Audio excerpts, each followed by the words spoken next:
Luna 25 ഇറങ്ങുന്നതിൻ്റെ തലേ ദിവസം തന്നെ അതിൻ്റെ എന്തോ സാങ്കേതിക തടസ്സങ്ങൾ ഉണ്ടാവുകയാണ്. അതോടെ റഷ്യയുടെ സ്പേസ് ഏജൻസിയായ റോസ്മോക്കോ ട്വിറ്ററിൽ പറഞ്ഞായിരുന്നു, കുറച്ച് താമസം എടുക്കും, എന്നാലും ഞങ്ങൾ അന്ന് തന്നെ ലാൻഡ് ചെയ്യുന്നതായിരിക്കും എന്ന്. പക്ഷേ നിർഭാഗ്യം എന്ന് വെച്ചാൽ അത് ദുരന്തമായിരുന്നു. അത് ചന്ദ്രനിൽ തന്നെ വന്ന് പതിക്കുകയാണ്. കറക്റ്റ് ചന്ദ്രയാൻ 2 പോലെ. അതിൻ്റെ സിഗ്നൽ ലോസ് ആയത് കാരണമായിരുന്നു കൂടുതലും അത് തകരാനുള്ള കാരണം.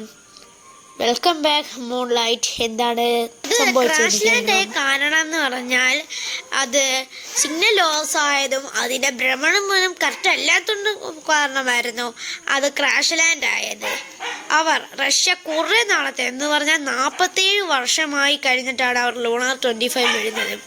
എന്നിട്ടും നമുക്ക് നിരാശയായിരുന്നു. അവർ കുറേ പ്രയത്നിച്ചുണ്ടാക്കിയ സാധനമായിരുന്നു ലൂണ 25. അതും നിരാശയിലോട്ട് പോവുകയായിരുന്നു.